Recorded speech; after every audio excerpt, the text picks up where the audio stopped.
Hello everyone, this is Direwolf20 and welcome to episode 72 of Direwolf20's Let's Play series. Oh, it's nighttime.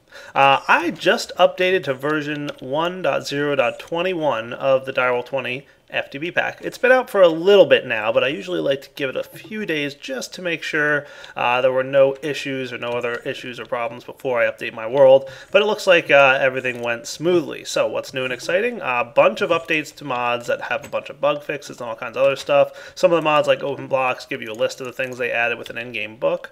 That's exciting and cool.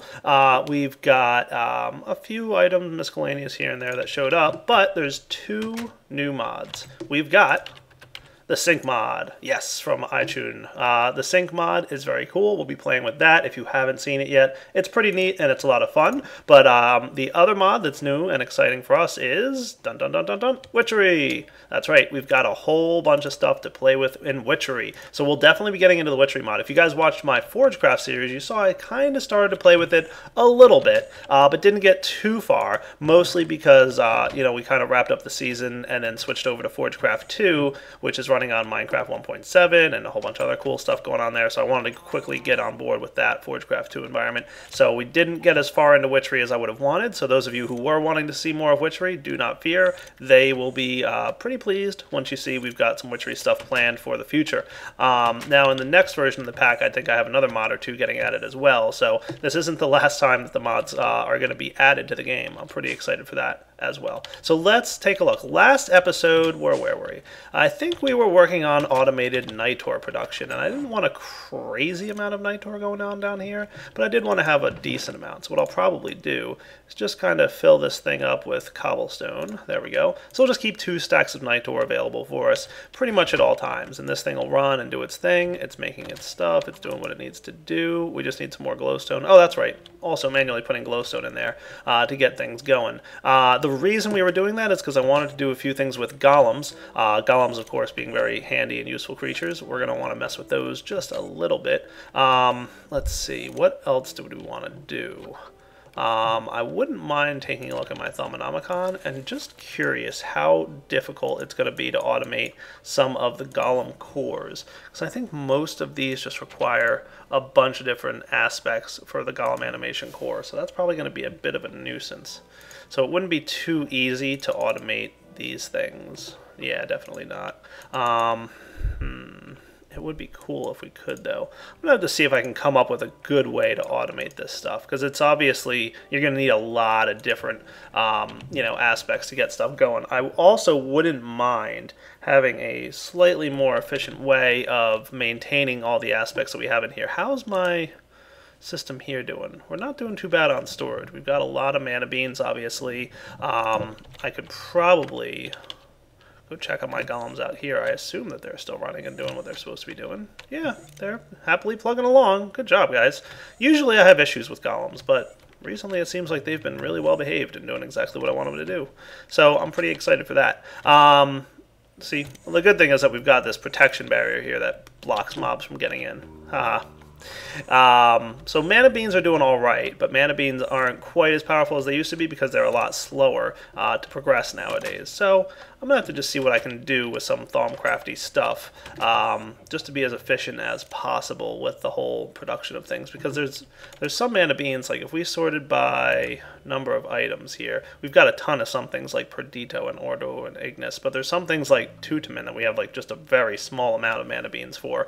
There's a handful that we have less than 2 stacks of, so it's not like we can just start dumping crazy amounts of mana beans into this thing. The other problem, of course, is that I don't leave my server running when I'm offline, so most of the mana bean production is just when I'm online recording. I don't actually leave the thing running when I'm not here recording for you guys, so that's kind of a bit of a problem.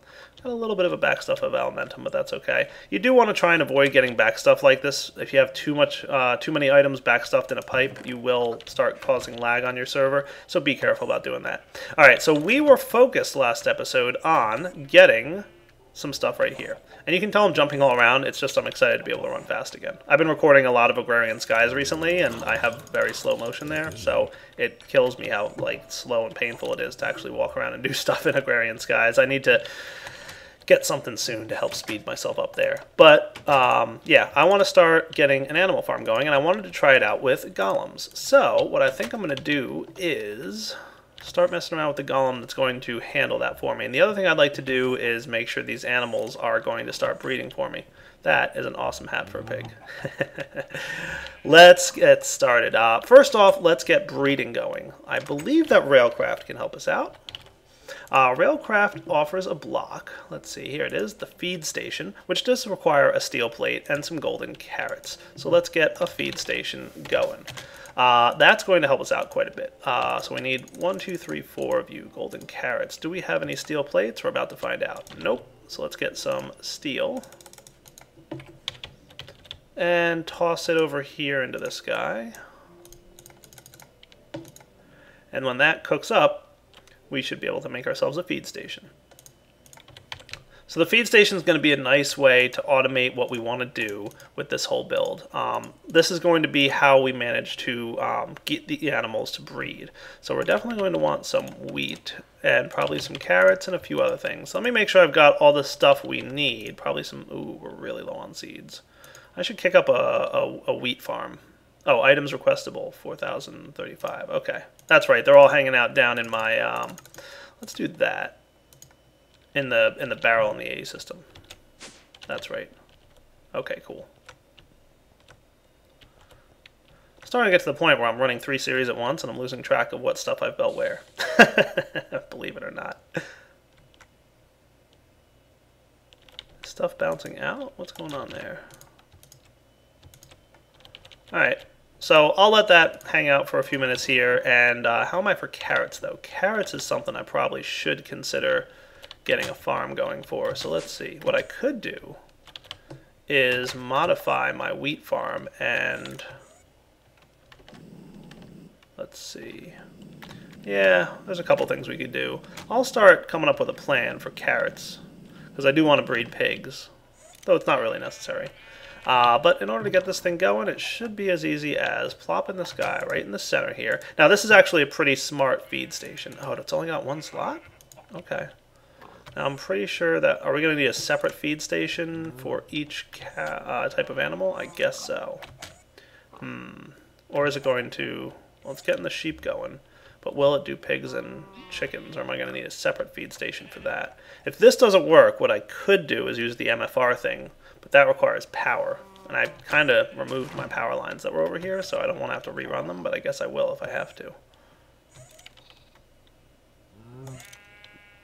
So we got the sheep bread.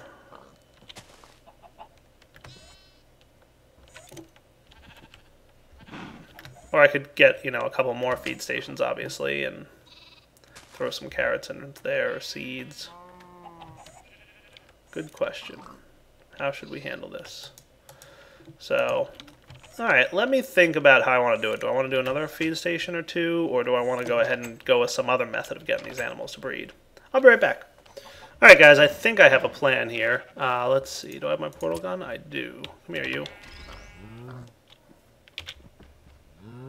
I want you in there. But there. Yes, that's what I want. Cool. So let's go down here. There's a couple things we're going to have to do to tweak this system a little bit. I did essentially go with the breeder from MFR because it's kind of the best solution, I think, here. That does, unfortunately, require power, so I reran my power line. Not the end of the world. So let's see. What I'm going to do is set it up so that this guy feeds into my AE system. So all I need then is some pipes. Let's get some. I guess, are these stone or cobblestone? They're stone. Okay, cool. Remember, they have to match.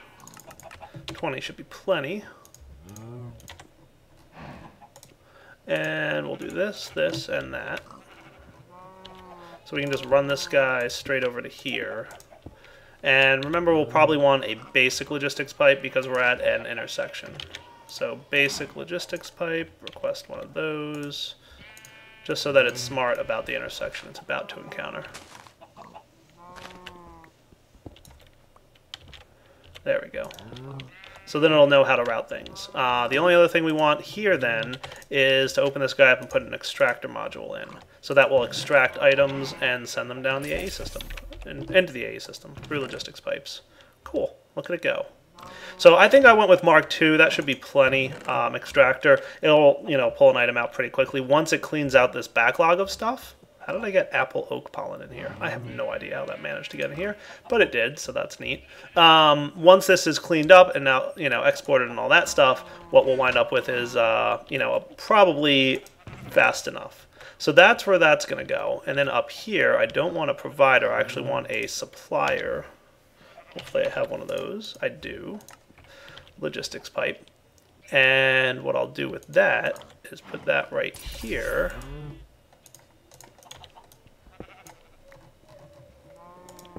Onto the breeder, which should face this direction. There you go. Now that guy does do a 5x5 area, so I should probably move him as close as I can. It doesn't have the upgrade slots. So yeah, let's do that. I'll be back in a second once well, I guess I can set this up real quick. There's a couple other things I'll need to get, but for now, this will do. Supplier.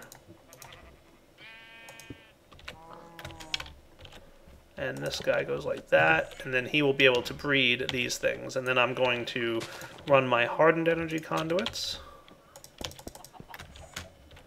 right up into this guy, and that should do. And then all I need to do is make sure I feed seeds, carrot, and wheat into this, and just keep a stack at all times. So let's put away some things that we don't need at the moment. Like, I don't need you anymore, or you, or you. And then I request one of each of those. So we'll do seeds, carrots, wheat. Grab 2 by mistake, won't hurt. And then open this guy up and say, hey, keep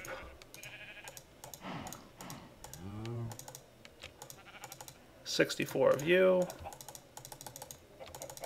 64 of you, 64 of you. And that guy should be requesting items now. And then the breeder will get filled with all the items that it needs.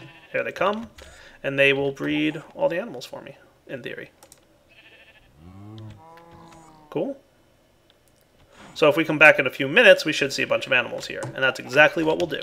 So I'll see you guys in a few moments once we confirm that this is working as expected and all the good things are doing what they're supposed to do. Alright guys, can't be certain, but it looks like everything's working the way I want it to. We can see a bunch of extra chickens in here, I think, right? Yeah, we've got multiple chickens, we've got plenty of sheep, lots of cows and pigs. So let's go get Thaumcraft to help us deal with them all.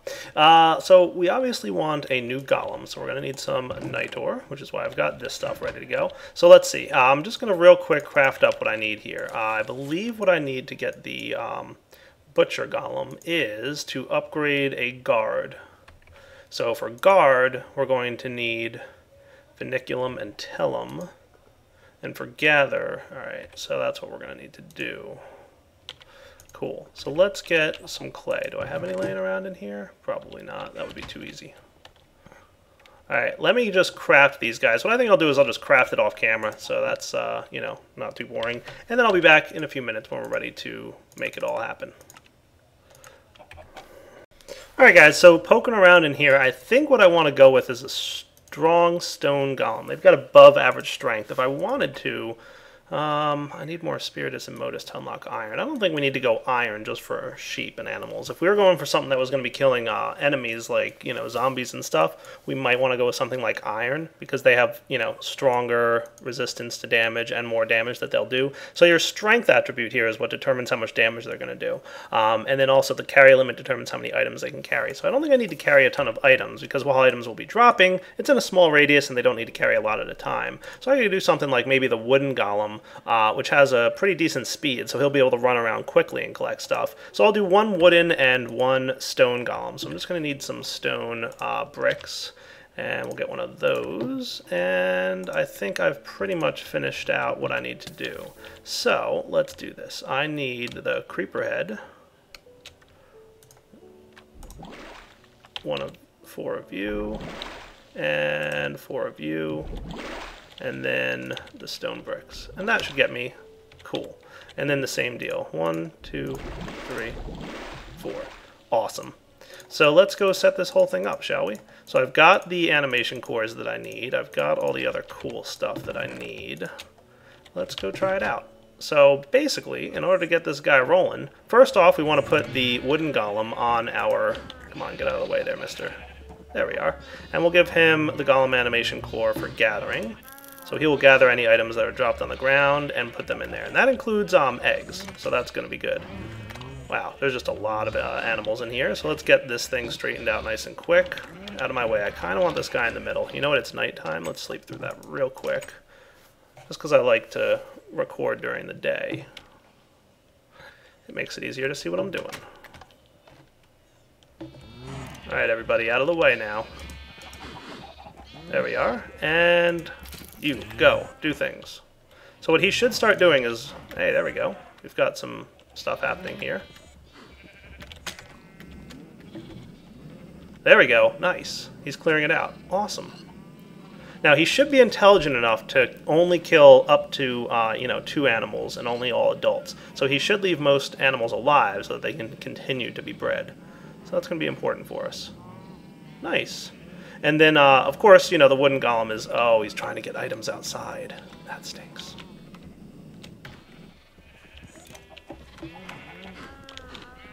That's alright.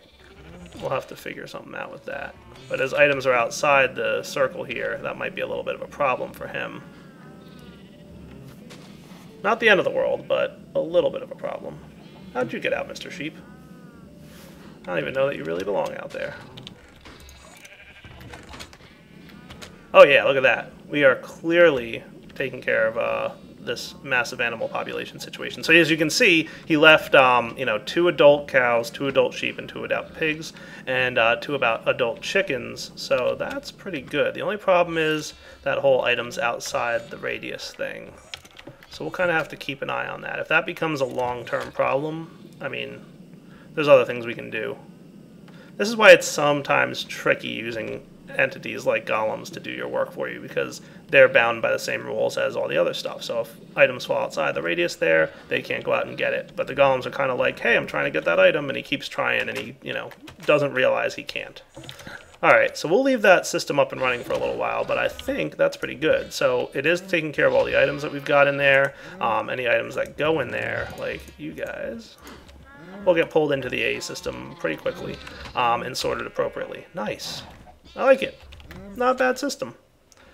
We've obviously got a ton of sheep and cows and everything, so looks like we ran out of carrots, of course, but that's because we don't have that carrot farm going. Okay, we'll let this thing run, and we'll be back in a moment. Alright guys, since we need carrots anyway, I'm going to go ahead and plant down the planter from Mine Factory Reloaded right underneath this farm. So there's some upgrades and some cool stuff that have been added to Mine Factory Reloaded, so I definitely want to show you what it's about, and at the same time it works because, hey, this is the kind of stuff I want to work on at the moment. So let me clear out my existing farm. What do you say? That looks like a good plan, right? And to be honest with you, I don't even know if I need this infinite water source over here anymore, so I think I'll cover this up as well. Well, that's a lot of potatoes I have all of a sudden. Alright, cool. So let's put this stuff away. So there's one thing I definitely want to make, and that is the precision sledgehammer. This is basically like the wrench of Mine Factory Reloaded. Now you can use the crescent hammer for all these operations, but the precision sledgehammer does something that's very cool. We're also going to want to grab an upgrade. I don't know which exactly one we want. I'm going to get like a nice middle tier one, like maybe bronze? Silver? Silver sounds like a good one to go with. Boom. There we go. So silver upgrade, looking good. That's going to increase the radius of our machines. I'll probably want a couple of these. So let's see what happens. So if you're holding your precision sledgehammer, you will see a little visual representation of the radius or the size of which your farm can handle. So I might not even need this. I probably just need a range upgrade of 3, because I don't want it to be too big. So let's go with the upgrade. Let's see, raw plastic. Did I ever teach my A system how to make raw plastic? No, it's rubber yields, okay. So let's get some rubber I'm going to have to teach this thing how this works. So I might as well do this real quick. Rubber yields plastic. It's upstairs. It's one thing I always forget is that if it's in the crafting window here, it can't be accessed by the other terminal. There we go. Rubber to plastic. And that goes into the smelter. There you go. So now I should be able to request like a stack of plastic. And it'll start cooking that up. Right? Right.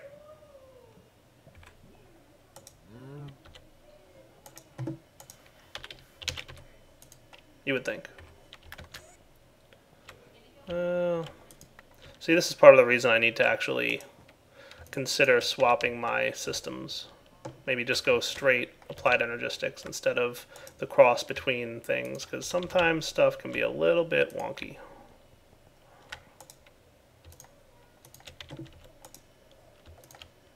Alright, so now that we've got that going, let's get that upgrade. I'm not going to go with silver. Well, let's just see. Let's see what happens.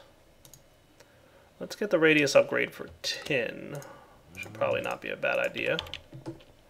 And we'll just see how this works out. So the tin upgrade should allow us to have a larger radius. I don't know if I even have any carrots left. That would probably be a problem if I used all my carrots. I'll probably have to go find some. I'm sure I got some somewhere. But for now, we'll set consume stack to off. That way it doesn't use like the last item in a stack so that we can keep this item supplied properly. So we've got this guy here. Now if I put the tin upgrade, which is a radius increase like that, see how that's the size now that it can harvest and manage? That's probably perfect actually. So I want to have that stay. So let's take this out for a minute. Here's the only tricky part, is that it's sometimes difficult to figure out exactly what's what. But I'm going to put this guy here maybe. That looks cool, right? Just rotate him so that he's actually harvesting the right area. Now if I put this guy like that, that's your range. But if I put a tin radius in there, what kind of range can you harvest? Alright, so see how that works? That's good. Okay. So 10 in both should be plenty of a range upgrade.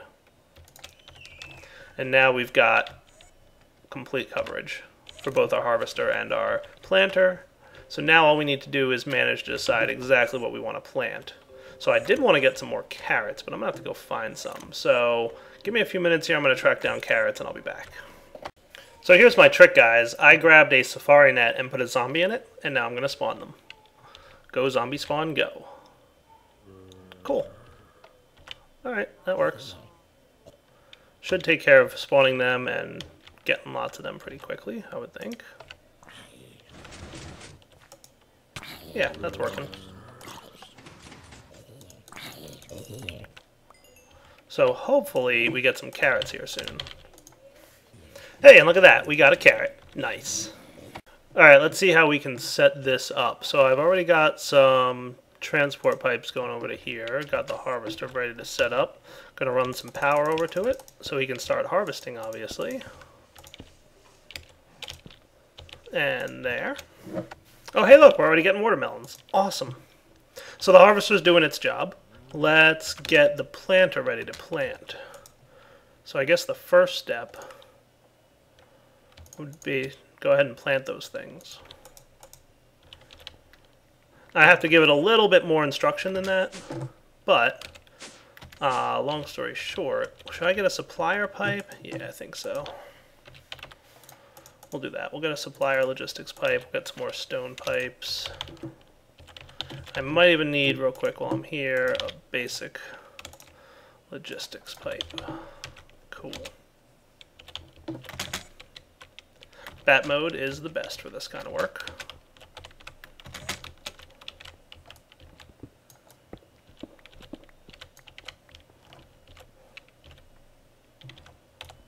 Do we already have a basic here? That might not be bad.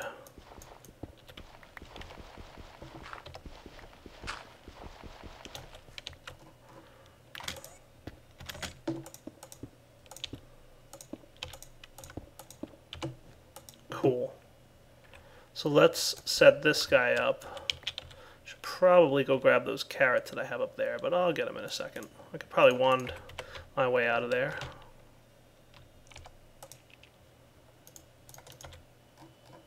So keep this thing supplied.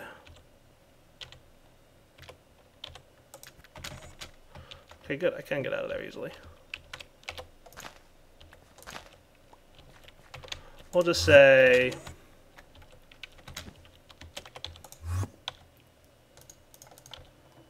a stack each of carrots and potatoes. That'll at least get us started, and then we'll add things to this later. For now, what I'll do is I'll configure carrots to be or potatoes to be here, and then carrots there.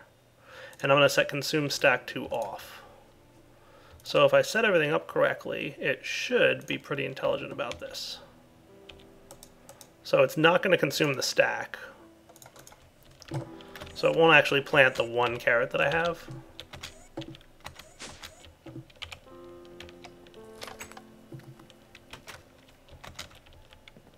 Hey, you. I think it was running at the time.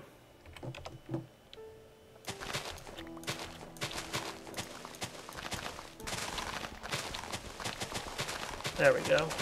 I'm just going to clean this up, and it should just replant whatever it needs to, which I think would be this line here. Yeah, see, that's what it's doing, is it's replanting right there, now that it's programmed correctly.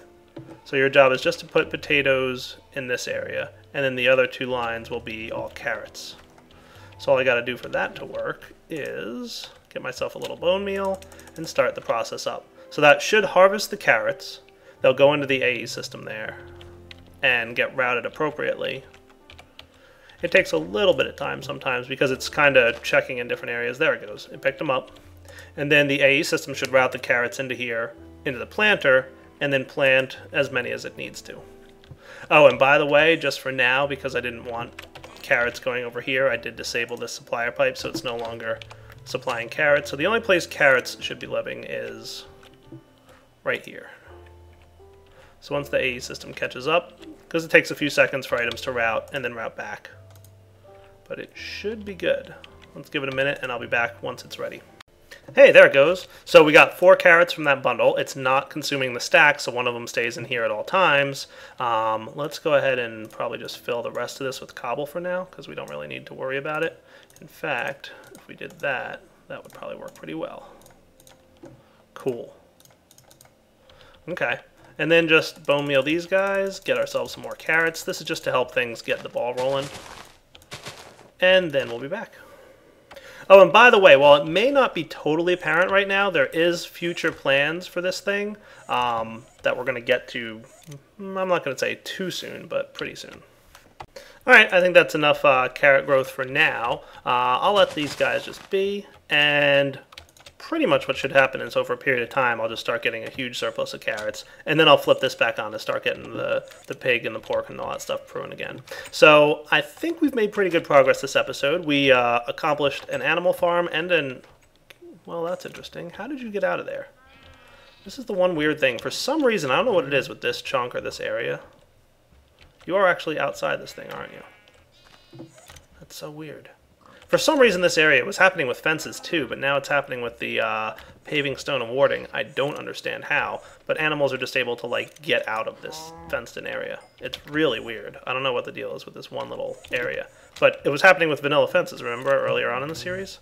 I was hoping the paving, stone, and warding would have been, you know, better, but it's so weird. Alright, I don't know what the deal is with that, but like I said, I think we can wrap up the episode here. We'll be back next episode. I've got some more things I'd like to work on, and we've got a couple new mods, like I mentioned, so I wouldn't mind getting started on some of those. I think it might not be a bad time to start up on witchery, and guess what? Witchery has a lot of trees and a lot of plants that need to be harvested and dealt with. So maybe something that I did this episode can help out with that part. We'll see. Alright, for now, this is Direwolf20 signing off. Hope you guys enjoyed the episode, and take it easy!